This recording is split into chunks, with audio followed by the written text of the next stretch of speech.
안녕하세요. 안윤경 목사입니다. 2주차 강의 왜 엄마가 영적인 리더인가로 여러분들을 다시 만나 뵙게 되었습니다. 지난 시간에 저희는 돕는 자이자 하나님의 형상을 닮은 자로 여성이라는 이름이 하나님으로부터 주어졌음을 함께 나누었습니다. 세상을 정복하고 가정을 지키는 여성으로서 우리에게 주어진 이름 중에 하나가 엄마임을 또한 나누었습니다. 그렇다면 이번 시간에는 여성인 우리가 엄마로서 해야 될 역할에 대해서 함께 나눠보도록 하겠습니다. 여성에게 주신 하나님의 가장 큰 축복이 무엇이라고 생각하시나요? 바로 출산입니다. 많은 여성은 임신과 출산의 경험에서 세상의 언어로는 설명하기 힘든 특별한 무엇인가를 경험합니다. 남성과 여성이 동등하지만 출산할 수 있는 몸을 가진 쪽은 여성뿐이라는 사실은 자녀와의 유대관계에 아주 큰 영향력을 미칩니다. 이 부분은 제가 더 많은 이야기를 하지 않더라도 10달 동안 태아를 품어보았던 엄마라면 누구나 수긍하실 수 있는 부분이라고 생각합니다. 막 태어난 아기에게 엄마는 우주와 같다라는 이야기를 많이 들어보셨을 것입니다. 엄마의 뱃속에 탯줄로 연결된 채 한 몸으로 10달 머물렀던 아이는 세상에 나왔어도 엄마가 본인인 줄 착각합니다. 배고프면 엄마가 젖을 주고, 축축하면 기저귀를 갈아주고, 졸리면 재워주고, 필요한 모든 것들이 엄마로부터 공급되기 때문에 엄마가 자신이자 혹은 전능자로 생각하게 되는 것입니다. 그렇기 때문에 아빠보다는 주로 엄마가 자녀의 초기 사회화를 담당하게 됩니다. 다소 억울하게 느껴질 수도 있는 건데요. 여성이 출산을 맡고 있는 상황 안에서는 어쩔 수가 없습니다. 아빠가 유난히 종교적이지 않은 한에는 자기 문화의 종교적 전통과 가치를 전수하고 가르치는 것은 엄마의 몫이 되기 때문입니다. 물론 아빠가 상당히 종교적이어도 그렇습니다. 저희 신랑이 목사이기 때문에 제가 이 부분은 누구보다도 잘 압니다. 저도 결혼 전에 환상이 있었습니다. 목회자인 신랑을 만났기 때문에 늘 저녁마다 가정 예배를 드리고 함께 손을 모으고 기도한 후에 잠자리에 들 줄 알았습니다. 그런데 그 환상은 결혼 후 한 달이 지나자 깨지고 말았습니다. 그리고 그것 때문에 늘상 신혼 때 갈등을 가지게 되었는데요. 그러다가 연배가 좀 있으신 사모님들을 만나게 되었습니다. 그 중에 한 사모님은요, 당신의 남편이 목사임에도 불구하고 아빠는 교회에서 예배를 많이 드리니까 가정 예배는 우리끼리만 드리자라고 아이들을 설득하시고 가정 예배를 아이들과 홀로 드리고 계셨습니다. 그런데 어느 날 유독 일찍 퇴근하고 오신 목사님께서 마음을 너무 놓고 계셨는지 사모님과 아이들은 거실 한쪽에서 가정 예배를 드리는데 방에 들어가서 큰 소리로 TV를 켜놓고 야구 중계를 보셨던 것입니다. 그날은 가정 예배도 모두 다 드리지 못하고 사모님께서 목사님과 크게 한판을 하셨다라고 이야기를 들려주셨습니다. 그 이야기를 듣고 저 역시도 모든 남성들에게 가정 예배는 목회자임에도 불구하고 힘든 일이구나라는 것을 느낄 수가 있었습니다. 그리고 제 마음도 동시에 내려놓았지요. 왜 여자가 남자보다 더 종교적일까라는 책에서 저자들은 출산이라는 독특한 경험이 여성들을 더 종교적으로 이끈다고 주장했습니다. 아이의 초기 사회화를 담당하고 또 불안정한 세계로 내보내는 과정이 현실상 모두 엄마의 몫이기 때문에 여성들은 불안정한 세계로 아이를 내보내면서 하나님의 존재에 더 가까이 다가갈 수밖에 없다는 이론입니다. 하나님께서 남성이 아닌 여성에게 출산의 사명을 맡기고 자녀의 초기 사회화를 양육하도록 하셨다는 것은 여성이 단순히 자녀를 낳아 기르는 존재가 아니라 하나님의 계시를 받은 전달자로서 하나님의 섭리와 약속 안에서 자녀를 양육해야 함을 강조하는 것입니다. 그렇기에 엄마의 초기 양육 과정을 통해 자녀들은 하나님께 인도함을 받을 수 있습니다.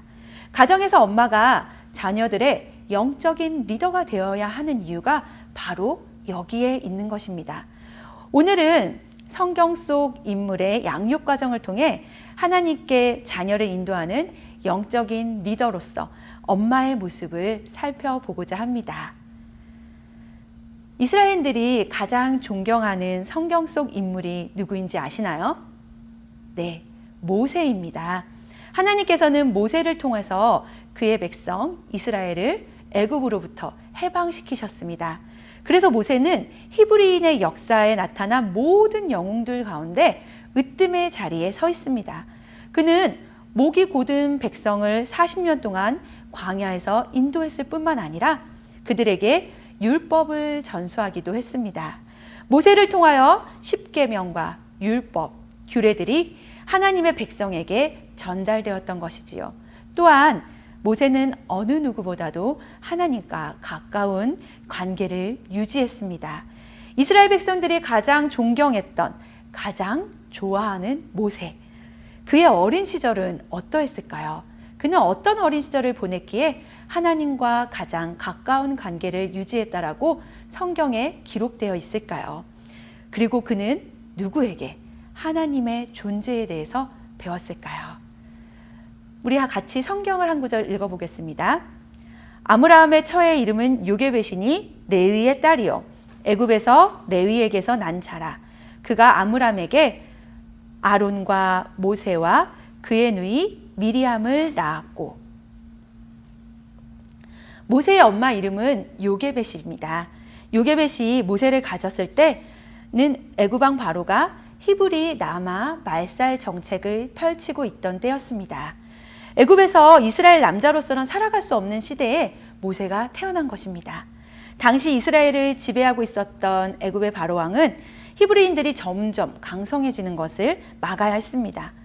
애굽에서 노역을 담당하던 노예들이었던 히브리인들이 반역이라도 일으킨다면 그리고 자기들을 떠난다면에 대한 두려움이 가득했던 자였습니다. 그래서 내놓았던 정책이 남아 제한 정책이었습니다. 히브리인들이 해산하게 되었을 때 산파를 보내 남아일 경우에 그 자리에서 바로 죽이라는 행정명령을 내립니다. 참으로 잔인하고 가슴 아픈 정책이지요. 그러나 어느 누가 갓 태어난 아이를 죽일 수가 있었겠습니까? 산파들이 이를 계속해서 어기자 이번에는 모든 백성들에게 아들이 태어나거든 나일강에 버리라고 명령을 내리게 이릅니다. 모세는 이렇게 불운한 시대 상황 속에서 남자라는 성별을 가진 것이 불합리한 세상 속에서 태어나게 됩니다. 같이 말씀을 읽어볼까요?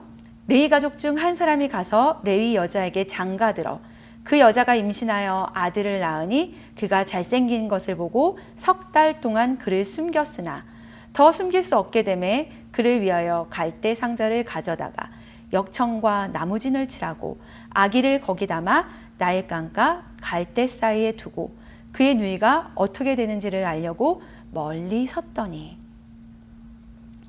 오늘 본문을 보면 모세의 아빠 아므람과 엄마 요게벳은 모두 레위 족속이었습니다. 그들이 결혼을 하고 아이를 낳았는데 아들이었습니다. 그러나 해산의 고통을 막 끝낸 요게벳에게는 더 큰 시련이 기다리고 있었습니다. 10달 동안 뱃속에 아이를 품고 생명의 기운을 온몸으로 느꼈던 여인에게 막 태어난 아이를 강가에 버리라는 명령이었습니다. 요게벳은 아이를 임신했을 때부터 초조하고 두려운 마음이 가득했을 것입니다. 게다가 그 아이는 무척 잘생겼다고 본문에 기록하고 있습니다. 여기서 쓰인 잘생김의 원어는 히브리어로 토부라고 합니다. 많이들 들어보셨죠? 한국에서는 이 토부라는 이름이 카페의 이름으로 굉장히 많이 쓰입니다. 즉 잘생김, 굿, 좋은이란 뜻입니다. 이 단어는요, 그리고 하나님께서 천지를 창조하실 때 쓰였던 단어이기도 합니다. 창세기 1장 10절입니다. 하나님이 묻을 땅이라 부르시고 모인 물을 바다라 부르시니 하나님이 보시기에 좋았더라. 하나님께서 창조물을 하나하나 만드실 때마다 좋다라고 도우브라고 말씀하셨던 것입니다. 그리고 특별히 사람을 창조하시고는 보시기에 심히 좋았다 라고 말씀하셨을 때 사용했던 이 단어가 바로 토부입니다. 그러므로 여기서의 잘생겼다라는 뜻은 외모적인 잘생김이라기보다는 태어난 아이에 대한 경이로운 감탄사라고 할 수 있습니다. 모세와 미리암은 하나님께서 우리를 바라보고 흡족해 하셨던 그 하나님의 마음으로 자신들의 어린 아들 모세를 바라보았던 것입니다. 여러분, 여러분의 아이가 처음 태어났을 때를 기억하시나요? 그 아이의 잘생기고 예쁘고 못나고를 떠나서 그냥 그 아이가 태어났다는 사실, 그리고 그 아이가 존재한다는 사실만으로 우리는 얼굴에 미소를 가득 짓고 그 아이를 쳐다보게 됩니다. 바로 이것이 하나님께서 우리를 창조하셨을 때, 그리고 아므람과 요게벳이 모세를 보고 외쳤던 탄성, 좋다의 의미입니다. 이 잘생긴 아들이 바로 모세입니다. 결국 그를 버릴 수 없었던 모세의 엄마 요게벳은 그를 100일 동안 품에 안고 키웁니다. 누구에게 들킬까 조마조마하며 혹여 아이가 울기라도 하면 그 소리가 밖으로 새어나올까 조심조심하며 아이를 두려워하는 마음으로 키웠습니다. 하지만 아이가 자라감에 더 이상 성별을 감출 수 없었던 요게벳은 결단을 내려야 했습니다. 그러나 차마 그녀는 아이를 그냥 버릴 수가 없었습니다. 여러분, 내 아이 막 태어난 생후 100일이 된 그 아이를 강물 속으로 풍덩 집어넣는다고 생각해 보십시오. 여러분 하실 수 있나요? 아이가 감기에 걸려서 코가 찔찔거리기만 해도, 재채기만 해도 마음이 아픈데 내 아이를 물속에 풍덩 빠뜨린다니. 그래서 그녀는 자신이 할 수 있는 최선을 다합니다. 갈대를 엮어 작은 갈대 상자를 만듭니다. 그리고 그 갈대 상자에 역청과 나무진을 칠합니다.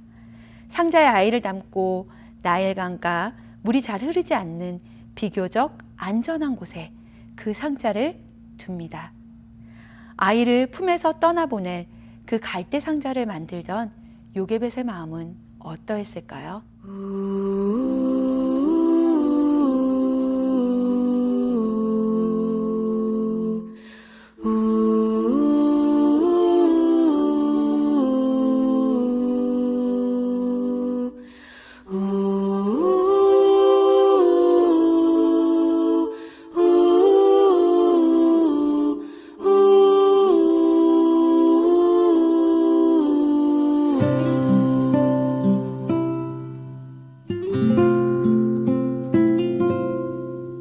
작은 갈대 상자 물이 새지 않도록 역청과 나무진을 칠하네.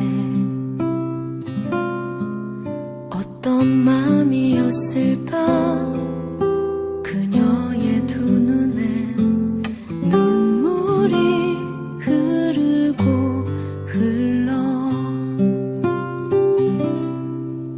동그란 눈으로 엄마를 보고 있는 아이와 입을 맞추고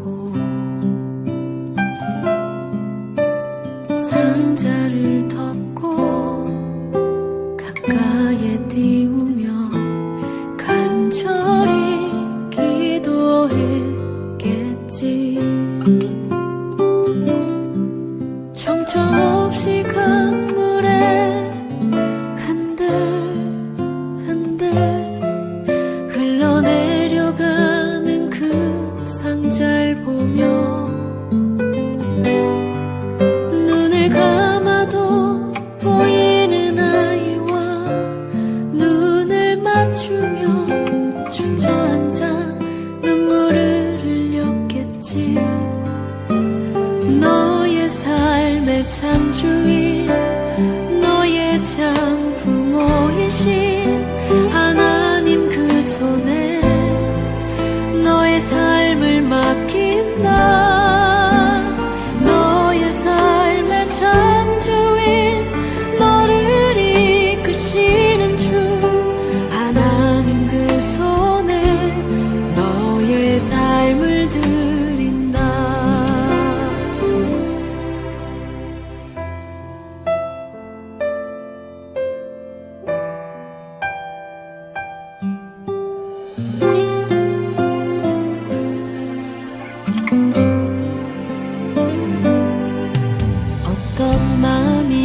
있었을까 그녀의 두 눈에 눈물이 흐르고 흘러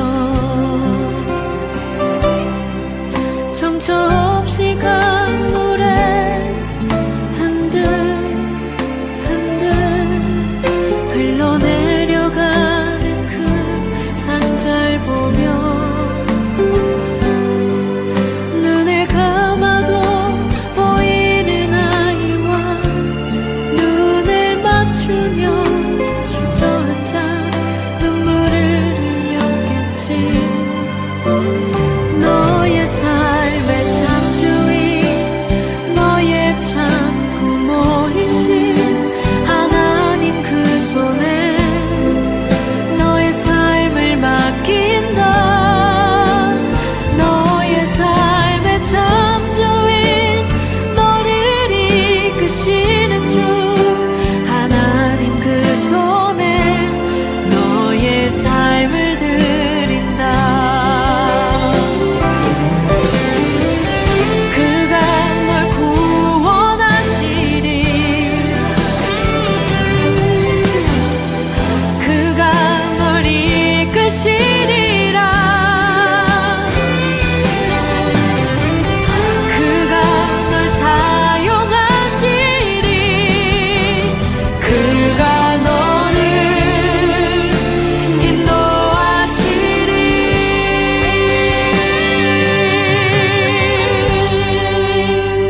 너의 삶의 창조인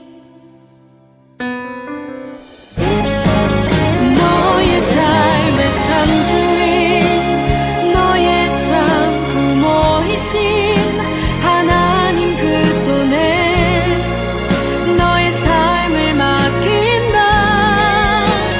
너의 삶의 창조인 너를 이끄시는 주 하나님 그 손에 너의 삶을 드린다.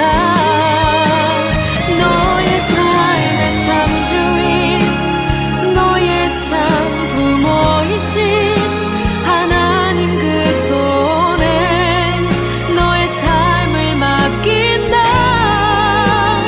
너의 삶의 창조인 너를 이끄시는 주 하나님 그 손에 너의 삶을 드린다.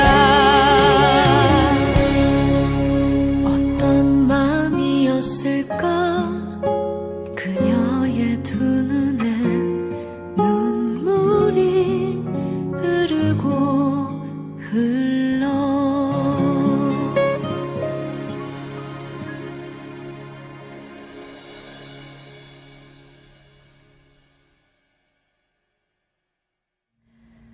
사도행전 7장 21절은 이 상황을 버려진 후에라고 기록하고 있습니다.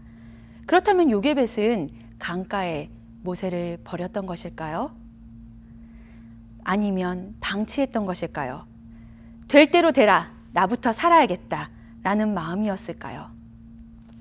우리는 그녀의 마음을 전부 알 수는 없습니다. 하지만 그녀에겐 더 이상 선택의 여지가 없었다는 사실은 알 수 있습니다. 최후의 선택이었던 것입니다. 그런데 이런 그녀의 선택이 오히려 모세를 생명으로 인도했습니다. 그녀는 이제 더 이상 자신의 힘으로 아이를 지킬 수 없기에 하나님의 손에 그 상자를 올려놓은 것입니다. 상자를 올려놓으며 오늘 노래처럼 그녀는 고백했을 것입니다. 하나님, 나의 힘과 능력으로는 이 아이를 더 이상 지킬 수 없습니다. 모세의 참 부모이신, 참 주인이신 당신께 이 아이를 올려드립니다.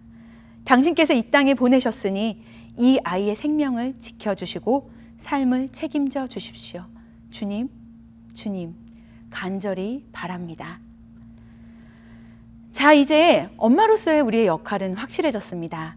하나님의 손 위에 우리의 아이들을 맡기나이다 하면서 우리의 자녀들을 집어삼키려 우는 사자의 형상을 한 강물 위에 띄어보내면 되는 것입니다. 그리고 이제 모든 것은 하나님의 손 위에 있나이다 하고 눈을 질끈 감으면 됩니다. 요게벳이 했던 것처럼 말입니다. 여러분, 요게벳은 자신의 연약함을 인정하고 하나님께 이렇게 갈대 상자를 띄우기만 했을까요? 그렇지 않습니다.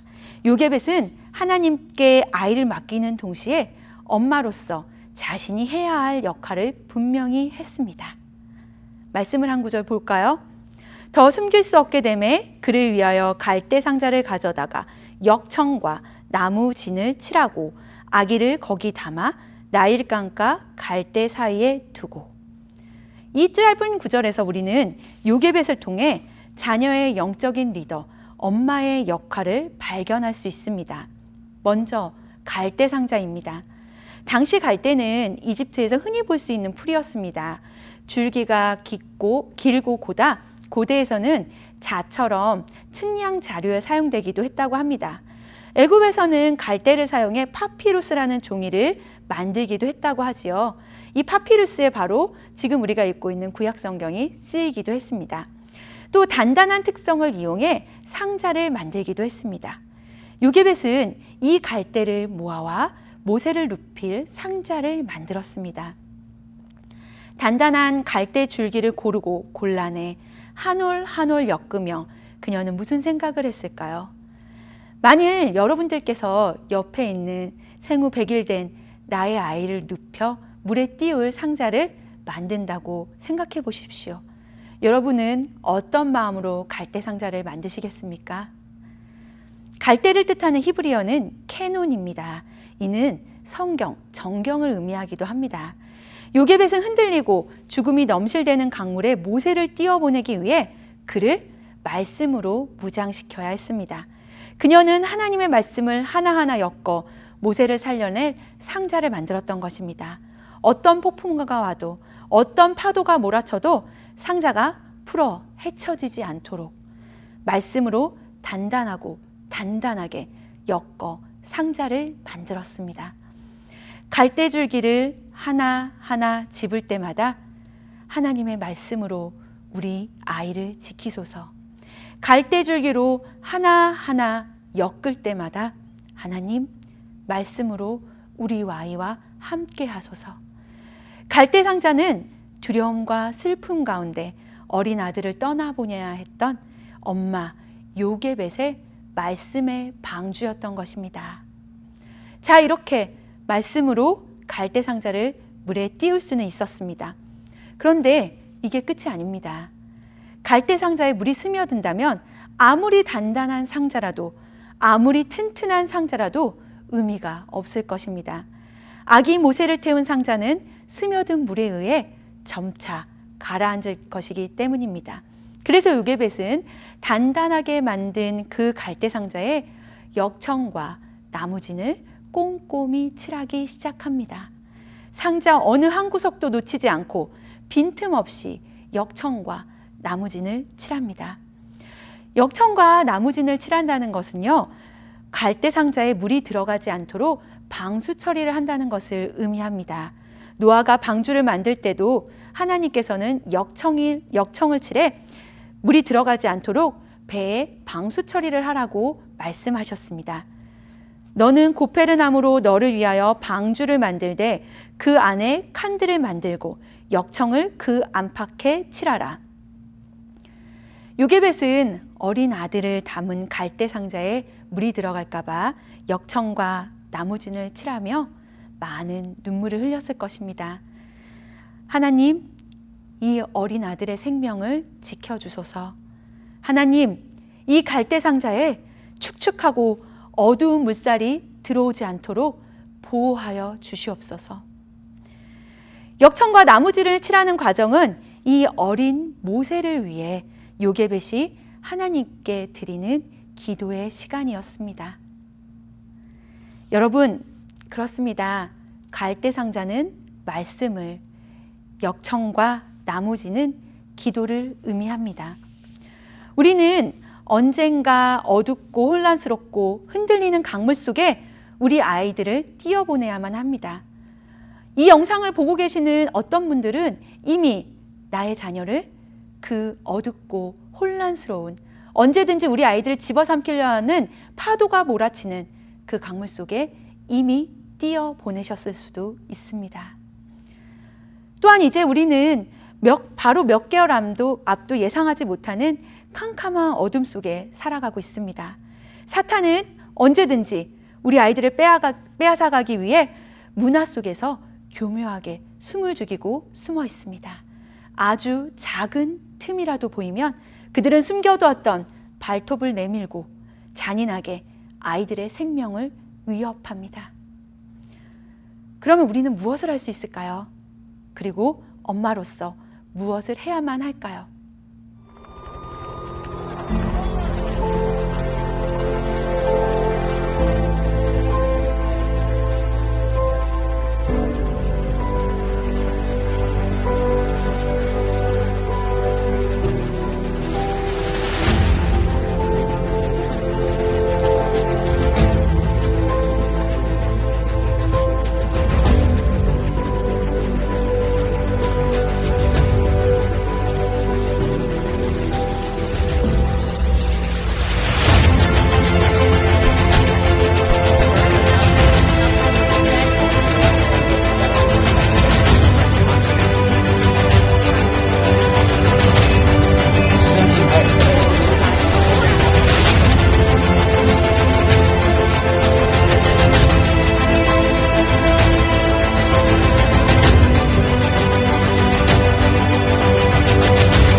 이제 더 이상 우리의 힘과 지혜로는 세상으로부터 아이들을 지킬 수가 없습니다. 오직 우리 아이의 주인 되신 하나님께 그들의 삶을 올려놓고 강가에 떠내려 보내야만 합니다. 우리 아이를 지키실 수 있는 분은 아이를 창조하시고 이 땅에 보내신 만물을 주관하신 하나님 한 분뿐이기 때문입니다. 그러나 그렇다고 해서 우리가 아무것도 하지 않고 그냥 그 상자가 떠내려가는 것을 보아야 하는 것은 아닙니다. 믿음만 있다고 해결되지 않음을 오늘 본문은 이야기하고 있습니다. 모세의 엄마 요게벳처럼 우리는 내 아이를 위해 간절한 마음을 가지고 말씀으로 갈대 상자를 만들어야 합니다. 아이가 세상을 살아가면서 하나님의 기준으로 선택을 하고 하나님의 마음으로 이웃을 돌볼 수 있도록 하나님의 율법과 규례를 가르쳐야 합니다. 하나님의 사랑을 엄마가 아이에게 전수해줘야 합니다. 세상의 험한 물결에서 부서지지 않도록 그들의 영혼을 말씀으로 보호해 주어야 합니다. 말씀의 표대를 세워줘야 합니다. 그것이 바로 엄마의 사명입니다. 또한 우리는 아이의 심령이 단단해지고 많은 어려움들을 헤쳐나가고 다시 일어날 수 있도록 역청과 나무진을 칠하는 신앙 교육을 해야만 합니다. 작은 물줄기의 유혹에도 빠지지 않도록 물들지 않도록 꼼꼼하게 칠하고 또 칠하고 칠해야만 합니다. 그것이 하나님께서 우리에게 주신 엄마의 역할입니다. 그리고 나서야 하나님의 손 위에 우리의 아이들을 맡기나이다 하고 고백을 올려드리는 것입니다. 여러분, 이제 더 이상 머뭇거리지 마십시오. 아이들의 아빠가 안 하는데 내가 왜? 라고 질문하지 마십시오. 여러분들이 미루고 머뭇거리는 동안 내 아이의 영혼은 죽어갑니다. 하나님께서는 여러분의 자녀를, 그들의 영혼을 여러분에게 맡기셨습니다. 바로 엄마에게 말입니다. 엄마를 통해 자녀가 영적으로 자라나길 원하십니다. 엄마들이 자녀들의 첫 번째 영적 리더가 되길 하나님께서는 원하고 계십니다. 그리고 자녀가 나의 첫 번째 제자였습니다라는 고백을 기다리고 계십니다. 하나님께서 여러분에게 주신 가장 귀한 사명, 엄마. 생명을 살리시는 엄마들이 되시길 간절한 마음으로 축복합니다. 생명을 생명으로 돌보지 못하고 기능적으로 아이를 돌보게 되면 생기게 되는 이야기를 담은 동화책을 하나 소개하고 마치려고 합니다. 사이코지만 괜찮아라는 드라마를 많은 분들이 보신 것으로 알고 있는데요. 거기에서 소개되었던 동화책입니다. 동화책을 보시면서 여성으로서 하나님께서 창조하신 나는 이제 영적 리더인 엄마로서 아이들에게 무엇을 주는 것이 아이의 생명을 살리는 것인지 생각해보는 시간이 되시길 바랍니다. 감사합니다. 좀비 아이 고문형 동화. 어느 작은 마을에 한 사내 아이가 태어났어. 피부는 창백하고 눈동자가 아주 큰 아이였지. 아이가 크면서 엄마는 자연스럽게 알게 됐어. 이 아이는 감정이 전혀 없고 그저 식욕만 있는 좀비였다는 걸. 그래서 엄마는 마을 사람들 눈을 피해 아이를 지하실에 가두고는 밤마다 남의 집 가축을 훔쳐서 먹이로 주며 몰래 키웠어. 하루는 닭을, 하루는 돼지를. 그렇게 여러 해가 지난 어느 날 마을에 역병이 돌아서 남은 가축들이 다 죽고 사람들도 많이 죽어. 그나마 산 사람들은 마을을 모두 떠나버렸지. 아들만 두고 떠날 수 없던 엄마는 결국 배고파 우는 아이에게 자신의 다리 한쪽을 잘라주고 다음엔 팔 한쪽을 잘라주고 그렇게 다 주고 결국엔 몸통만 남아서는 마지막으로 아이의 품속에 스스로 들어가 자기의 남은 몸을 맡기지. 몸통만 남은 엄마를 아이가 양팔로 꽉 끌어안으며 처음으로 한마디를 해. 엄마는 참 따뜻하구나. 아이가 원한 건 먹이였을까? 엄마의 온기였을까?